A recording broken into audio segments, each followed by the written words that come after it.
To maximize your results from intermittent fasting, the first step I'd love to see you do is to take a fasted walk in the morning. Before you've eaten anything, while you're still fasting, going for a walk can really help the body burn fat. You're really set up to burn fat already, and you want that walk to be relatively easily. You should still be able to carry on a conversation. You don't want to be breathing so hard that you can't tell your neighbor about the show you saw last night. You really want it to be a walk where the body is really set up to burn that stored fat and use it for fuel. Now, to maximize this even more, make sure the night before you're not eating a lot of carbohydrates or sugars. So your dinner should be more like protein, green vegetables, and some dietary fats. You don't want to spike insulin too high, because when insulin is high, it blocks the body's ability to burn stored fat for fuel. And insulin can take a lot longer to come down than blood sugar takes to come down. So the night before, if you can have a low carbohydrate meal, then you're really setting yourself up to burn fat on that fasted walk the next morning. And if you're using a ketogenic diet, that fasted walk can actually increase your body's ability to make more ketones. So if you're having a hard time getting into a good state of ketosis,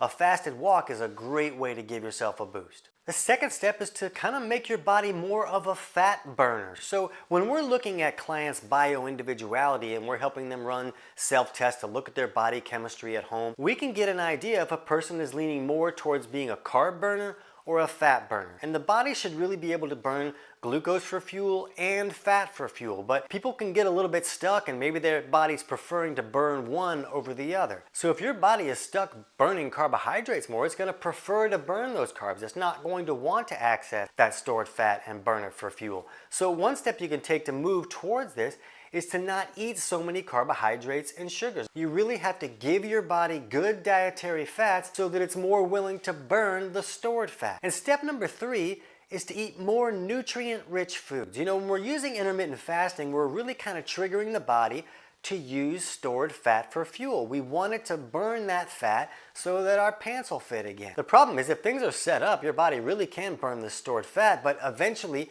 it's going to need nutrients, it's going to need minerals, it's going to need amino acids, it's going to need all these vitamins that are supposed to come in on the food that we're eating. But if we're eating all this packaged junk or food that is not grown properly and doesn't really have the nutrients in it anymore, we're not really getting all those nutrients. So when the body's not getting these nutrients, that stresses the body out, which can raise stress hormones that tell the body, hey, why don't you just break down your own tissues and you can pull the nutrients out of there. So cellular breakdown is a great benefit from intermittent fasting. It's one of the things that kind of helps the body break down the old and build up the new. But you don't want the body so stressed that it's breaking down the new as well.